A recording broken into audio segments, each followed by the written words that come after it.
Joan is often seen with her original 045 guitar. I guess it was a 1921, maybe 1922.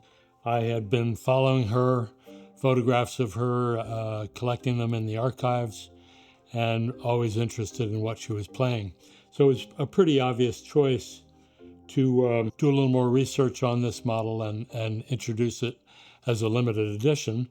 And as a result, I had a number of conversations with her assistant, Nancy, in her office, and pretty soon I was on the phone with Joan. She indicated to me that she loved the guitar. She always liked the smaller bodied 12 fret models. She had used them throughout her career, not only one, but several different models. And in fact, her guitar was missing a couple of pieces of inlay and had an action problem. There was a problem where the nut was too low as well. Some frets were out of alignment. She said it really could benefit from making a trip back to the factory. So she was very worried about the value of it and sending it back. It had been played by Bob Dylan at Newport and everybody, very famous guitar and very valuable. She actually arranged a courier to drive it across the country back to the factory. And it arrived, and I took it back to the repair department, and they do a thorough inspection of everything and tap for loose braces and check the inside and everything. They had an inspection mirror, and they said, take a look at this, shined a light in there, and scrawled in red magic marker, it said, "Too bad you're a communist." I got kind of a kick out of that, but the repair people were worried that Joan might find out and think that the people at Martin wrote that on the inside of her guitar. So they asked me to call her up, and I did. I called her up and I said, "Joan, are you sitting down?" And she said, "I am now." And I said, "It seems that someone has scrawled inside your guitar, 'Too bad you're a communist.'"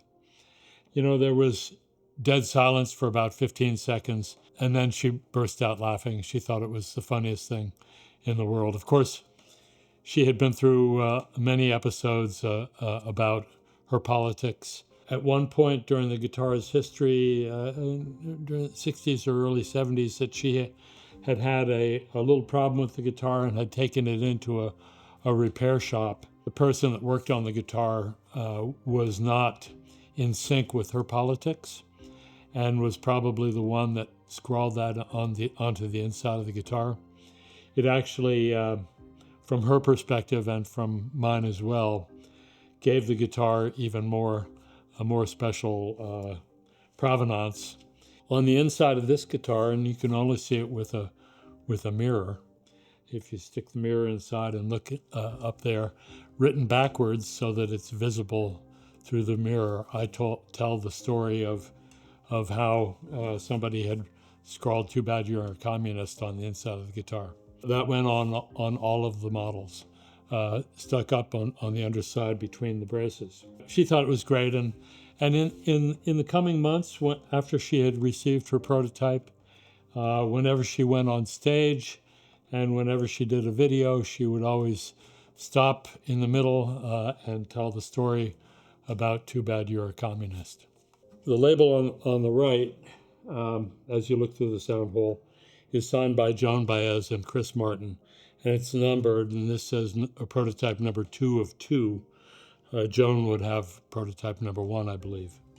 The label on the left is the Women in Music program, and during this time, along with the collaboration from Diane Ponzio, a great musician and friend of the company, we had embarked on a Women in Music initiative where we were trying to encourage women musicians and women players. So this was part of that project. The third label, as I said, would be the "Too bad you're a communist" label on the underside of the top. My favorite moments with all of these projects were speaking directly with the artist, with Joan in this case, and getting to know her and having her enjoy the process of putting the specs together and actually delivering a prototype to her. I delivered the prototype in Philadelphia when she was playing, I believe, at the Academy of Music. Wonderful to meet her, and of course, for an artist to be receiving something like this, a prototype, very special for her, and equally special for me. Her original guitar would have been Adirondack spruce. This, in fact, is Sitka spruce.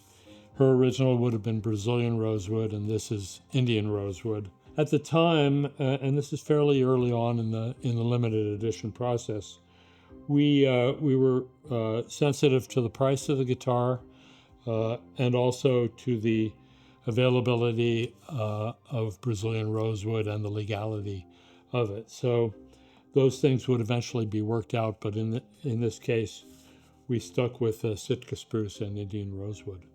Otherwise, the specs are pretty close, including the antique bridge pins with the large abalone dot, style 45 snowflakes, torch inlay.